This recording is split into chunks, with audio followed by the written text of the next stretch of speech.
बच्चों कक्षा 12 का हम इतिहास पढ़ रहे हैं और उसका जो प्रथम भाग है भारतीय इतिहास के कुछ विषय, आज हम उसका तीसरा अध्याय प्रारंभ करेंगे जो कि बंधुत्व, जाति तथा वर्ग इस नाम से है। अब देखिए, ये जो अध्याय को प्रारंभ करने से पहले हम आरंभिक समाज की स्थिति को देखते हैं कि 600 ईस्वी पूर्व से 600 ईस्वी तक समाज की क्या स्थिति थी। उस समय राजनीतिक और आर्थिक रूप से काफ़ी परिवर्तन हुए थे और उन परिवर्तनों के कारण समाज में भी काफ़ी परिवर्तन आए। समाज में क्या क्या परिवर्तन आए? देखिए, जो वनों की जो भूमि थी अब वो कृषि भूमि के रूप में तब्दील होती जा रही थी, बदलती जा रही थी। कृषि क्षेत्र का विस्तार होता जा रहा था जिससे लोगों के जीवन में बहुत, उनकी जीवन शैली में बहुत प्रभाव पड़ा। इसके अलावा जो शिल्पकार वर्ग के लोग थे उनकी भी एक अलग ही सामाजिक समूह बन गया था, एक श्रेणी बन गई थी उनकी भी। और आप ये देखिए कि जो आर्थिक रूप से इतनी विभिन्नता आ गई थी समाज के अंदर, यानी अलग अलग वर्ग बन गए थे। एक बड़े जमींदार वर्ग थे, एक छोटे किसान वर्ग थे और एक भूमिहीन श्रमिक वर्ग था। इस प्रकार से तीन ऐसे बहुत ही विषम प्रकार के वर्ग बन गए थे। आरंभिक समाज की स्थिति 600 ईस्वी पूर्व से 600 ईस्वी तक आर्थिक और राजनीतिक जीवन में अनेक परिवर्तन हुए। इन 1200 सालों में आर्थिक रूप से भी काफ़ी परिवर्तन आए। आपने देखा, गांव में परिवर्तन हुआ, शहरों में भी परिवर्तन हुआ, साम्राज्यों में परिवर्तन हुआ। इनमें से कुछ परिवर्तनों ने समकालीन समाज पर अपना प्रभाव भी छोड़ा। क्या छोड़ा? वन क्षेत्रों में कृषि का विस्तार हुआ जिससे लोगों की जीवन शैली में परिवर्तन हुआ। जो वन थे उन वनों के स्थान पर अब खेती की जाने लगी, वनों की कटाई प्रारंभ हुई और लोगों ने उसको कृषि के काम में उपयोग में लेना प्रारंभ कर दिया। जो शिल्प विशेषज्ञ थे उनका एक अलग ही सामाजिक समूह बन गया था, सामाजिक समूह का उनके उदय हो गया था। और संपत्ति के असमान वितरण ने, यानी संपत्ति पे जैसे जो स्वामित्व वाला नियम आ गया था, जो जमीन थी, कृषि की जमीन थी, उस पर बड़े बड़े जमींदारों ने अधिकार कर लिया था, बड़े बड़े भू स्वामी बन गए थे, वो प्रधान बन गए थे। तो संपत्ति के असमान वितरण ने सामाजिक विषमताओं को अधिक प्रखर बना दिया था। वो बड़े जमींदार थे, फिर उनके बाद में उनको काम करने वाले छोटे किसान थे जिनको वो जमीन देते थे, और फिर भूमिहीन यानी जिनके पास जमीन भी नहीं थी वो उन पे श्रमिकों का यानी मजदूरी का कार्य करते थे। अब देखिए, इन सब प्रक्रियाओं को समझने के लिए इतिहासकार क्या करते हैं? इतिहासकार ऐसी साहित्यिक परंपराओं का उपयोग करते हैं जिनसे ये सारी बातें समझ में आए। साहित्यिक ग्रंथों का उपयोग करते हैं, वो अभिलेखों का उपयोग करते हैं और उनके द्वारा इन सब बातों को वो समझते हैं। इतिहासकार इन सब प्रक्रियाओं को समझने के लिए साहित्यिक परंपराओं का उपयोग करते हैं। अब देखो, ग्रंथों की, साहित्यिक ग्रंथों की बात करें बच्चों, तो कुछ साहित्यिक ग्रंथ तो ऐसे हैं जो सामाजिक व्यवहार के मानदंड तय करते हैं कि समाज में किस प्रकार से जीना है, किस प्रकार से रहना है।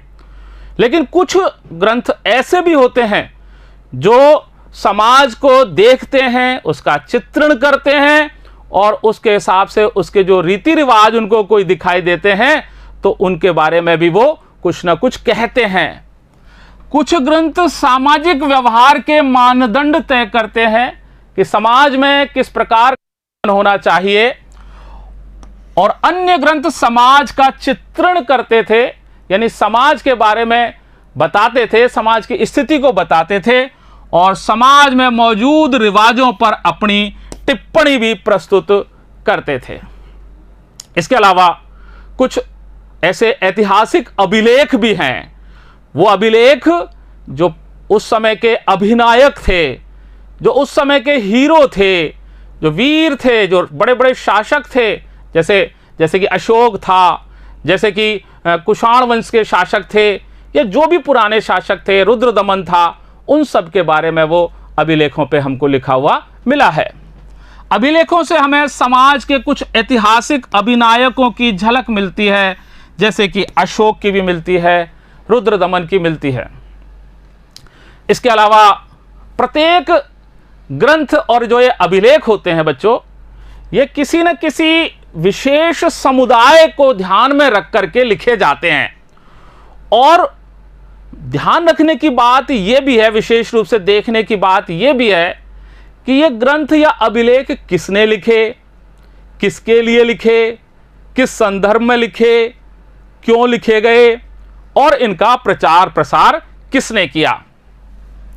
प्रत्येक ग्रंथ और अभिलेख किसी समुदाय विशेष के दृष्टिकोण से लिखा जाता था और यह ध्यान रखना जरूरी था कि यह ग्रंथ किसने लिखे, उनमें क्या लिखा गया, वो किसके लिए लिखे गए जिससे उनकी रचना हुई, और इसमें किस भाषा का प्रयोग हुआ और इनका प्रचार प्रसार भी किस प्रकार से हुआ।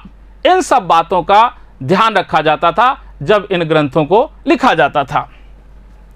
अब इन सब ग्रंथों का अगर सावधानी पूर्वक अगर इनको देखा जाए तो उनके आचार विचार और उनके व्यवहार, उनकी शैली, इसके ऊपर हम इतिहास के बारे में लिख सकते हैं, इतिहास को पुनर्निर्मित कर सकते हैं। यदि इन ग्रंथों का प्रयोग सावधानी से करें तो समाज में प्रचलित आचार व्यवहार और रिवाजों का इतिहास लिखा जा सकता है। अब देखिए, महाभारत का विश्लेषण करते हैं। महाभारत जो कि इस उपमहाद्वीप का सबसे बड़ा महाकाव्य है, सबसे प्रसिद्ध ग्रंथों में से एक है, उस महाभारत का हम विश्लेषण करते हैं। ये देखिए, उपमहाद्वीप के सबसे समृद्ध ग्रंथों में से एक है महाभारत। और इस महाभारत की एक मृण्मयी मूर्ति पश्चिम बंगाल में मिली है, लगभग 17वीं शताब्दी की है। और इसमें देखिए आप, इसमें एक रथ पे एक वीर योद्धा तीर चलाता हुआ दिखाई दे रहा है। महाभारत के अंदर लगभग 1 लाख श्लोक हैं बच्चों, 1 लाख। इसकी रचना 1000 वर्षों में हुई, यानी 500 ईस्वी पूर्व से प्रारंभ होकर के लगभग 1000 वर्षों तक इसकी रचना चलती रही। इसमें श्लोक पे श्लोक जुड़ते रहे। कुछ कथाएं इसमें ऐसी भी हैं जो इस काल से पूर्व की कथाएं भी इसके अंदर हैं। इसमें इसका जब विश्लेषण करते हैं इस महाभारत का बच्चों, तो हमको बहुत सारे ऐसी चीजें मिलती हैं जो कि सामाजिक व्यवहार में वो उपयोग में या उनका अनुसरण करना आवश्यक है। यदा कदा इसके जो महाभारत के जो पात्र हैं वो उनको व्यवहार में लाते भी हैं, उनका उपयोग भी करते हैं। वर्तमान रूप में 1 लाख श्लोकों से अधिक है महाभारत में। इसमें विभिन्न सामाजिक श्रेणियां और परिस्थितियों का लेखा जोखा है। उस समय की कौन कौन सी सामाजिक श्रेणियां थी उनका भी, और जो विभिन्न परिस्थितियां घटित हुई उन सब का भी इसके अंदर वर्णन है। इसकी रचना 1000 वर्ष तक होती रही। इसमें निहित कुछ कथाएं तो इस काल से पहले से ही प्रचलित थी। महाभारत में मुख्य रूप से 2 परिवारों की कहानी है, जैसा कि आपको पता है, कौरव और पांडवों की, उनके विवाद की, वो उस पूरी कहानी इस महाभारत में है। महाभारत की मुख्य कथा 2 परिवारों के बीच हुए युद्ध का चित्रण है। विशेष बात, इस ग्रंथ के कुछ भाग विभिन्न सामाजिक समुदायों के आचार व्यवहार के मानदंड तय करते हैं। यानी ये जो ग्रंथ है ये बहुत सारे मानदंड तय कराता है विभिन्न समुदायों को कि इनको इस चीज का समाज में पालन करना चाहिए, इनको ऐसा पालन करना चाहिए, इस प्रकार का जीवन जीना चाहिए। इस प्रकार के जो विभिन्न सामाजिक समुदाय हैं उनके आचार और व्यवहार के मानदंड तय करता है कि इस प्रकार से जीवन जीना चाहिए, और इसके कुछ पात्र यदा कदा उन मानदंडों को निभाते भी देखे गए हैं। यदा कदा इस ग्रंथ के मुख्य पात्र इन सामाजिक मानदंडों का अनुसरण करते हुए भी दिखाई पड़ते हैं। अब देखिए महाभारत का समालोचनात्मक विश्लेषण। समालोचनात्मक यानी जो गुण और दोष हैं दोनों का विश्लेषण किया जाए, दोनों के बारे में निरीक्षण किया जाए और हम महाभारत का समालोचनात्मक विवरण पढ़ेंगे। तो देखिए 1919 के अंदर एक संस्कृत के प्रसिद्ध विद्वान थे वीएस सुक्तांकर। उन्होंने महाभारत का जो है इसका समालोचनात्मक संस्करण निकालने का एक बहुत बड़ा महत्वाकांक्षी जो परियोजना थी उसकी शुरुआत की। 1919 में प्रसिद्ध संस्कृत के विद्वान वीएस सुक्तांकर ने महाभारत का समालोचनात्मक संस्करण तैयार करने की एक महत्वाकांक्षी परियोजना की शुरुआत की और इस परियोजना में अनेक विद्वान भी शामिल थे। इसके लिए उन्होंने क्या किया? उन्होंने इस उपमहाद्वीप के विभिन्न भागों से, चाहे किसी भी लिपि में महाभारत लिखी गई हो लेकिन उसकी भाषा संस्कृत हो, ऐसी पांडुलिपियों को मंगाया। प्रारंभ में देश के विभिन्न भागों से विभिन्न लिपियों में लिखी गई महाभारत की संस्कृत पांडुलिपियों को एकत्रित किया गया। यानी ऐसी महाभारत की पांडुलिपियां जिन सबकी लिपि चाहे अलग अलग रही हो लेकिन सबकी भाषा संस्कृत रही हो, ऐसी महाभारत की पांडुलिपियों को उन्होंने एकत्रित किया। एकत्रित करने के बाद में उनके जो श्लोक थे, उनके श्लोकों की समीक्षा करने के लिए उन्होंने एक बहुत अच्छा तरीका निकाला। उन्होंने सभी पांडुलिपियों में पाए जाने वाले श्लोकों की तुलना करने का एक तरीका ढूंढा। उन्होंने क्या किया कि जो श्लोक सभी पांडुलिपियों में लगभग एक समान थे, एक जैसे थे, उन सभी श्लोकों को इकट्ठा किया और उससे उन्होंने एक विस्तृत खंड ग्रंथ का, जिसके 13,000 पेज थे, उसको तैयार किया। उन्होंने उन श्लोकों का चयन किया जो लगभग सभी पांडुलिपियों में पाए गए थे। यानी सभी पांडुलिपियों में वो श्लोक थे, लगभग एक समान थे और उनका प्रकाशन 13,000 पृष्ठों में फैले अनेक ग्रंथ खंडों में किया गया।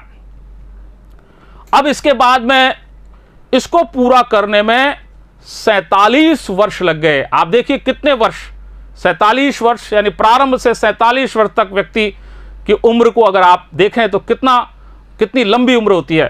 तो इस कार्य को करने में लगभग, इस परियोजना को पूरा करने में लगभग 47 वर्ष लग गए और इससे दो बातें मुख्य रूप से उभर करके सामने आई। इन दो बातों को आप, इस पूरी प्रक्रिया में दो बातें विशेष रूप से उभर कर सामने आई। देखिए दोनों बातें विशेष। एक बात क्या थी कि संस्कृत के जो पाठ थे उनके अंश लगभग, संस्कृत के कई पाठों के अंश लगभग सभी पांडुलिपियों में एक समान थे, एक जैसे थे। चाहे वो कश्मीर में हो, चाहे नेपाल में हो उत्तर में, चाहे दक्षिण में केरल में हो, तमिलनाडु में हो, सब जगह संस्कृत के कई पाठों के कई अंश, बहुत सारे अंश एक जैसे थे, समान थे। संस्कृत के कई पाठों के अनेक अंशों में समानता थी। अतः स्पष्ट है कि समूचे उपमहाद्वीप में, उत्तर में कश्मीर व नेपाल से लेकर के दक्षिण में केरल और तमिलनाडु तक सभी पांडुलिपियों में यह समानता देखने को आई। यह तो समानता वाली बात रही। दूसरी विभिन्नता वाली बात देखो, अंतर वाली बात देखिए, प्रभेद वाली बात देखिए। अंतर भी था। अंतर क्या था कि शताब्दियों से जो महाभारत समाज के अंदर प्रेषित हुई थी तो उसके अंदर विभिन्न प्रकार के प्रभेद भी उभर करके सामने आए। दूसरी यह थी कि कुछ शताब्दियों के दौरान हुए महाभारत के प्रेषण में अनेक क्षेत्रीय प्रभेद भी उभर कर सामने आए। अलग अलग क्षेत्रों पे अलग अलग विभिन्नताएं उसके अंदर निकल करके सामने आई। अब उन्होंने क्या किया कि ये जो प्रभेद थे इनको मुख्य पाठ के नीचे पाद टिप्पणियों में और परिशिष्टों में जोड़ दिया। और ऐसा करने से आप ये देखिए कि जो 13,000 पृष्ठों की जो उन्होंने संस्करण तैयार करवाया था उसके आधा हिस्सा तो प्रभेदों से ही भर गया। इन प्रभेदों का संकलन मुख्य पाठ की पाद टिप्पणियों और परिशिष्टों के रूप में किया गया। जो मुख्य पाठ था बच्चों, ऐसे मुख्य पाठ यहां तक चलता था और नीचे पाद टिप्पणियों में और परिशिष्टों में उसके प्रभेदों को लिखा गया। 13,000 पृष्ठों में से आधे से अधिक तो इन प्रभेदों का ही ब्यौरा देते थे, इन अंतरों का ही ब्यौरा देते थे। और ये अंतर क्यों आए? गूढ़ प्रश्न इस बात का है कि ये अंतर कहां से आए और इन अंतरों का निवारण किस प्रकार से हुआ। ये गूढ़ प्रभेद इस बात के द्योतक हैं कि जो बहुत शानदार परंपराएं थी महाभारत की और लचीले स्थानीय जो विचार थे, उन सबको संवादों के द्वारा सामाजिक इतिहास के रूप में एक नया इतिहास रचा गया। ये प्रभेद उन गूढ़ प्रक्रियाओं के द्योतक थे। ये जो प्रभेद थे, जो अंतर थे, जिन्होंने प्रभावशाली परंपराओं, यानी जो प्रभावशाली परंपराएं थी इस महाभारत के अंदर, और लचीले स्थानीय विचार और जगह जगह पर लोगों के उसके हिसाब से विचारों में परिवर्तन भी था। उस विचार और आचरण के बीच संवाद कायम करके इन परंपराओं और इन विचारों के बीच में आपस में संवाद किया गया और नई चीज निकाली गई और नए सामाजिक इतिहासों को रूप दिया गया। बच्चों, इस मामले में लोग जो थे वो आपस में द्वंद्व स्थिति में भी थे और मतैक्य में भी थे, यानी वो दोनों चीजों को भी मानते थे और एक मत में भी थे। अब देखिए, अब इन ग्रंथों के बारे में, जैसे महाभारत है, उसके बाद में धर्मशास्त्र है, उसके बाद में धर्म नीति है, इन सब ग्रंथों के बारे में बात करें तो हमारी समझ से तो ये ग्रंथ इसलिए लिखे गए थे क्योंकि जो ब्राह्मणों ने इनको लिखा और स्वयं के लिए लिखा कि हम स्वयं ही इनकी पालना करेंगे। हमारी समझ मुख्यतः उन ग्रंथों पर आधारित है जो ब्राह्मण द्वारा उन्हीं के लिए लिखे गए थे। ब्राह्मणों ने लिखे ग्रंथ, स्वयं के लिए लिखे। लेकिन 19वीं और 20वीं शताब्दी में आकर के जो इतिहासकार थे, उन्होंने इन ग्रंथों को सतही रूप से इनका अध्ययन किया। इन ग्रंथों का 19वीं और 20वीं शताब्दी में इतिहासकारों ने पहली बार इन ग्रंथों का सतही रूप से अध्ययन किया और उनको लगा कि इन ग्रंथों में जो लिखा हुआ है उसको समाज में उसी रूप में, व्यवहार में, काम में लिया जाता होगा, यानी ग्रंथों के हिसाब से ही समाज चलते होंगे। उनका विश्वास था कि इन ग्रंथों में जो लिखा गया है वास्तव में उसी प्रकार से उसे व्यवहार में लाया जाता रहेगा। लेकिन कालांतर में जब उन्होंने अनेक ग्रंथों का अध्ययन किया, पाली भाषा के ग्रंथों का, प्राकृत भाषा के ग्रंथों का और तमिल भाषा के ग्रंथों का अध्ययन किया, तो उनके विचार पलट गए और उन्होंने देखा कि जैसा वो सोचते हैं वैसा नहीं है।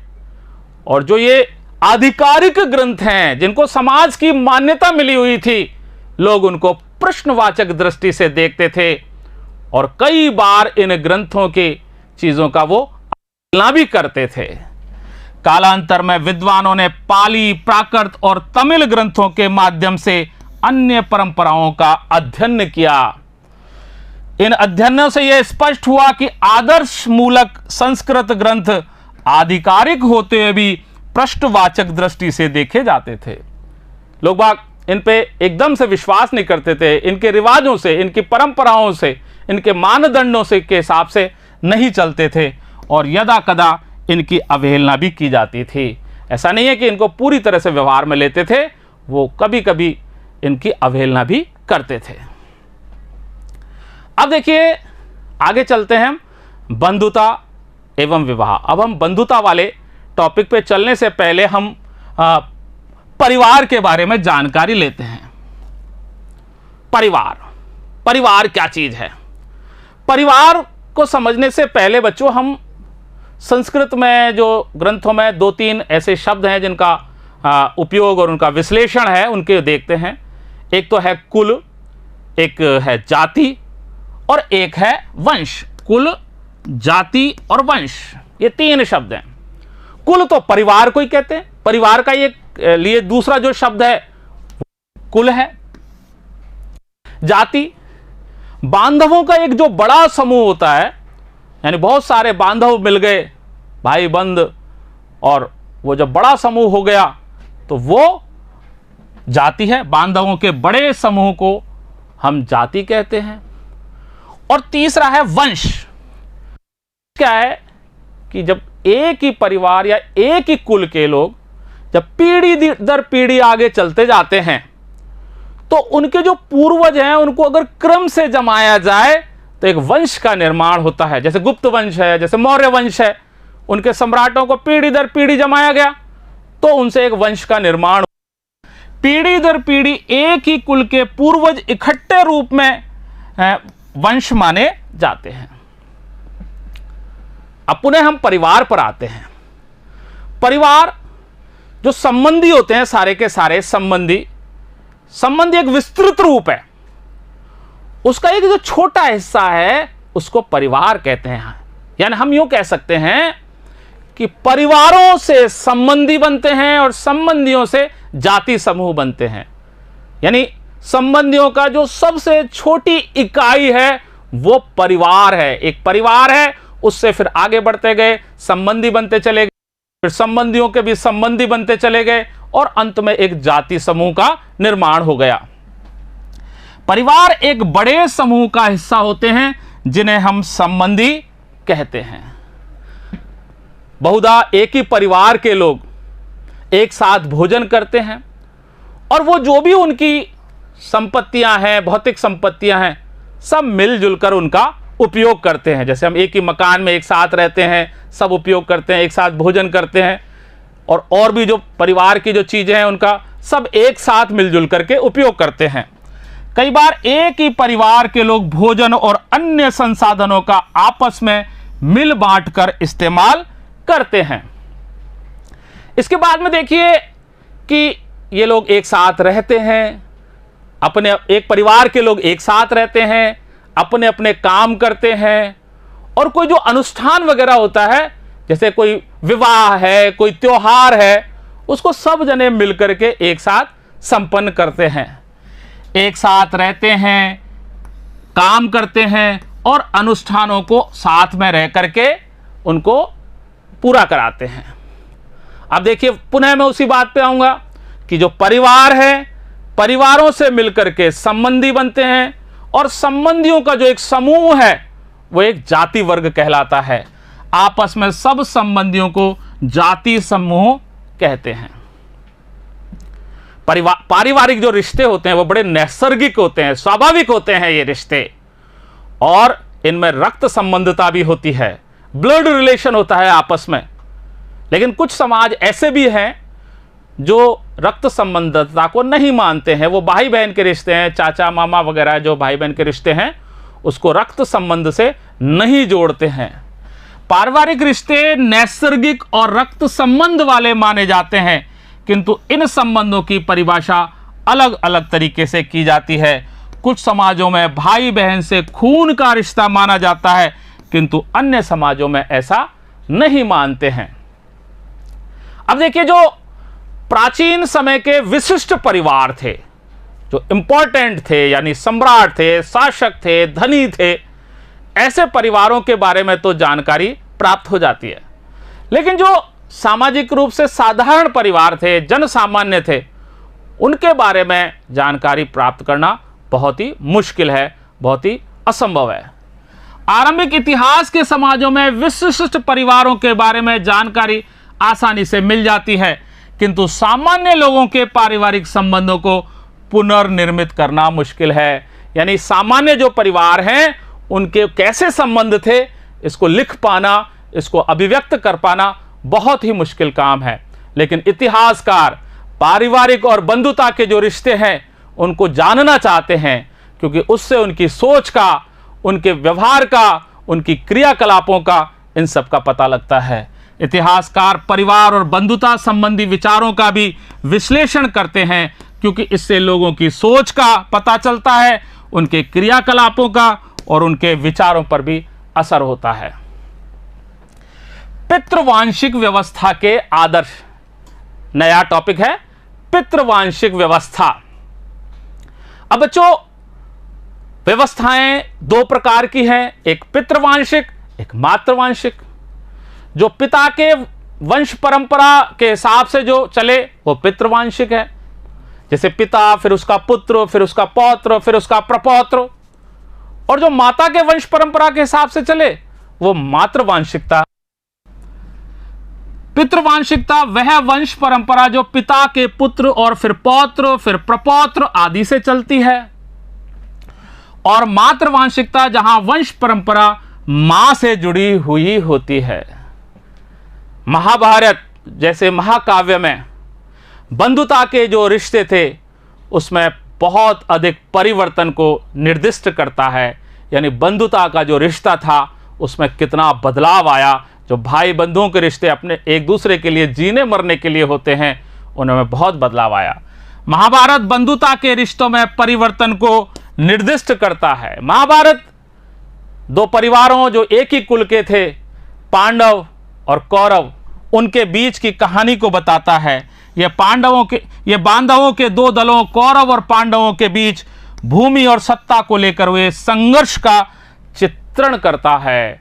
उनका भूमि और सत्ता के लिए आपस में संघर्ष हुआ था, इस बात को यह दिखाता है। ये जो दोनों ही परिवार थे एक कुरु वंश के थे और इनका एक जनपद पर वहां पर इनका शासन था, कुरु जनपद पर। देखिए, यह आपका नक्शा है। यह वाला जो क्षेत्र है वो पूरा का पूरा, यह वाला पूरा क्षेत्र लगभग इसमें आता है। हस्तिनापुर इनकी राजधानी थी, इंद्रप्रस्थ है, उसके अलावा विराट नगर है, मत्स्य नगर है, यह पूरा क्षेत्र आता है। यानी आप ये देख लीजिए कि दिल्ली, उत्तर प्रदेश, पंजाब और हरियाणा के जो बीच का सीमांत जो इलाका है वो लगभग इस कुरुवंश में आता है। कौरव पांडवों के बीच में युद्ध क्यों हुआ, स्वजनों के मध्य लड़ाई क्यों हुई? बच्चों, ये जो उद्धरण है वो संस्कृत महाभारत के आदि पर्वन अध्याय से लिया गया है। संस्कृत की जो महाभारत है उसका आदि पर्वन अध्याय, आदि पर्वन तो उसका अध्याय को बोलते हैं बच्चों। पर्वन यानी अध्याय, आदि उसके पहले अध्याय का नाम है, प्रथम अध्याय है, उसमें से इसको लिया गया है। और यह कौरव पांडवों के बीच हुए संघर्ष का चित्रण करता है। इसमें देखिए वही कौरव और पांडवों वाली कहानी है। कुरुवंश के आगे जाकर के ऐसा आया कि धृतराष्ट्र और पांडु दो भाई हुए। धृतराष्ट्र नेत्रहीन थे, पांडु छोटे थे। नेत्रहीन होने के कारण उनको सिंहासन पर नहीं बिठाया जा सकता था, इसलिए छोटे भाई पांडु को सिंहासन मिला। अब कुछ समय बाद में पांडु की अचानक मृत्यु हो गई तो नेत्रहीन धृतराष्ट्र को ही शासक बना दिया गया, राजा बना दिया गया, क्योंकि जो राजकुमार थे वो उस समय अल्पवयस्क थे, छोटे थे। बाद में जब पांडव बड़े हो गए तो हस्तिनापुर में यह चर्चा होने लगी कि भाई पांडवों को ही शासक बनाइए, क्योंकि वो नीति से चलने वाले थे, वो लोग बहुत वीर थे, नीति से चलने वाले थे। तो यह मांग उठी, उन्होंने जाकर के अपना दावा पेश किया। श्री कृष्ण ने भी उनके पक्ष में जाकर के धृतराष्ट्र से मांगा, लेकिन बदले में दुर्योधन ने अपने पिता से कह दिया कि हे राजन, आप इनको अगर ये दे देते हो, इस शासन को आप इनको दे देते हो, तो फिर इनके पुत्र, उनके पुत्र और उनके पुत्र, इस प्रकार से शासन चलता रहेगा और मैं और मेरे जो भाइयों वो सदैव के लिए क्षुद्र हो जाएंगे, गरीब हो जाएंगे। इसलिए राजन ऐसा मत करो। और फिर दुर्योधन ने धृतराष्ट्र को मना कर दिया और पांडवों को उन्होंने कुछ भी नहीं दिया और उसके बाद में युद्ध हुआ। कौरव धृतराष्ट्र के पुत्र थे, और पांडव उनके बांधव जन थे, उनके भाई थे। क्योंकि धृतराष्ट्र नेत्रहीन थे, अतः उनके अनुज पांडु हस्तिनापुर के सिंहासन पर आसीन हुए। किंतु पांडु की असामयिक मृत्यु के बाद, अचानक ही जब पांडु की मृत्यु हो गई, धृतराष्ट्र राजा बने। क्योंकि सभी राजकुमार अल्पवयस्क थे, राजकुमार सारे के सारे छोटे थे। जैसे जैसे राजकुमार बड़े हुए, हस्तिनापुर के नागरिक पांडवों के प्रति अपनी अभिरुचि व्यक्त करने लगे। राजकुमार बड़े हुए तो हस्तिनापुर के लोगों ने कहा कि भाई पांडव ही ज्यादा श्रेष्ठ हैं, उनको ही शासक बनाया जाए। क्योंकि वह कौरवों के मुकाबले अधिक योग्य थे और सदाचारी थे। इस बात से कौरवों में ज्येष्ठ दुर्योधन को बहुत ईर्ष्या हुई। कौरवों में जो सबसे बड़ा था दुर्योधन, उसको यह बात बहुत बेकार लगी कि ऐसा कैसे कह रहे हैं।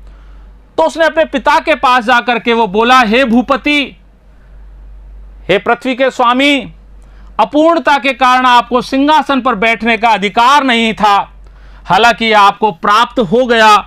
यदि पांडव पांडु से यह विरासत प्राप्त करते हैं तो उनके बाद उनके पुत्र, पौत्र और फिर प्रपौत्र इस पैतृक संपत्ति के अधिकारी हो जाएंगे और हम तथा हमारे पुत्र इस राज्य के उत्तराधिकार से बेदखल होकर संसार में क्षुद्र समझे जाएंगे, बिल्कुल गरीब हो जाएंगे, नीचे हो जाएंगे। जब इस तरह की बात हुई, दुर्योधन नहीं माना, तो फिर बच्चों उसके बाद में युद्ध हुआ और उस युद्ध में अंततः पांडवों की विजय हुई। यह संघर्ष एक युद्ध में परिणत हुआ जिसमें पांडवों की विजय हुई। और इस विजय के पश्चात जो पितृवांशिक उत्तराधिकार है उसको उद्घोषित कर दिया गया कि पितृवांशिक उत्तराधिकार ही चलेगा। इसके उपरांत पितृवांशिक उत्तराधिकार को उद्घोषित कर दिया गया। हालांकि महाभारत से पहले भी पितृवांशिक उत्तराधिकार चल रहा था, लेकिन इस विषय, ये जो इसकी विषय वस्तु थी या जो महाभारत की जो कथा वस्तु थी, उसने पितृवांशिक उत्तराधिकार को आदर्श रूप में घोषित कर दिया कि यही सबसे बढ़िया है। हालांकि पितृवांशिकता महाकाव्य की रचना से पहले भी मौजूद थी। महाभारत की मुख्य कथा वस्तु ने इस आदर्श को और सुदृढ़ कर दिया। और क्या कर दिया कि पिता की सारी संपत्ति, जिसमें सिंहासन भी शामिल है, उसका उत्तराधिकारी उसका पुत्र ही होगा। पितृवांशिकता में पुत्र पिता की मृत्यु के बाद उसके संसाधनों पर राजाओं के संदर्भ में सिंहासन भी है, उस पर अधिकार जमा सकते हैं। अब देखिए कि जो ज्यादातर राजवंश थे, 600 ईस्वी पूर्व से जो राजवंश थे, वो सभी पितृवांशिकता का जो नियम है उसका पालन करते थे, सभी राजवंश। कुछ अपवाद हैं, कुछ ऐसे शासक भी थे जिनके पुत्र ना होने के कारण उनके जो भाई थे वो शासक बने। कुछ स्थितियां ऐसी भी रही कि जहां पर उनके बंधु बांधव थे, उन्होंने शासन प्राप्त कर लिया। कई बार ऐसी भी स्थिति देखने को मिली कि स्त्री भी शासक बनी, और इसका सबसे बड़ा उदाहरण प्रभावती गुप्त है। तो इस प्रकार से पितृवांशिकता होने के बावजूद भी कुछ अपवाद उसमें पाए गए। अधिकतर राजवंश 600 ईस्वी पूर्व से पितृवंशिकता प्रणाली का अनुसरण करते थे सभी। हालांकि इस प्रथा में विभिन्नता थी। कभी पुत्र के ना होने पर एक भाई दूसरे का उत्तराधिकारी हो जाता था, तो कभी बंधु बांधव सिंहासन पर अपना अधिकार जमाते थे। कुछ विशेष परिस्थितियों में स्त्रियां जैसे प्रभावती गुप्त भी सत्ता का उपभोग करती थी। लेकिन अधिकतर शासकों का झुकाव पितृवांशिकता की तरफ ही था, और इसका उदाहरण ऋग्वेद जैसे कर्मकांडीय ग्रंथ में भी मिलता है। उसके मंत्रों में से भी पता लगता है कि जो शासक थे वो पितृवंशिकता को ही महत्व देते थे। पितृवंशिकता के प्रति झुकाव शासक परिवारों के लिए कोई अनूठी बात नहीं थी। ऋग्वेद जैसे कर्मकांडीय ग्रंथ के मंत्रों में भी यह बात स्पष्ट होती है।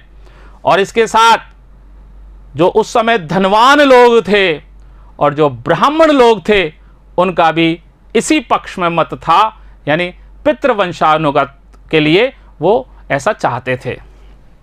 यह संभव है कि धनी वर्ग के पुरुष और ब्राह्मण भी ऐसा ही दृष्टिकोण रखते थे। अब देखिए, जब पितृवंशानुगता अगर चलेगी तो उसके लिए अच्छे पुत्र प्राप्त हों। अच्छे पुत्रों की प्राप्ति के लिए ऋग्वेद का एक मंत्र है, उस मंत्र का उद्धरण यहां दिया गया है। उत्तम पुत्रों का प्रजनन हो। यहां ऋग्वेद का एक मंत्र का अंश उद्धृत है, जो इस ग्रंथ में संभवतः लगभग 1000 ईस्वी पूर्व में जोड़ा गया था। विवाह संस्कार के दौरान यह मंत्र पुरोहित द्वारा पढ़ा जाता था और आज भी अनेक हिंदू विवाह संस्कारों में इस मंत्र का प्रयोग किया जाता है। इस मंत्र में यह कहा गया है कि मैं इसे यहां से मुक्त करता हूं, किंतु वहां से नहीं। यहां से यानी पिता के घर से उसको मुक्त करता हूं कन्या को, लेकिन कहां से नहीं, पति के घर से नहीं।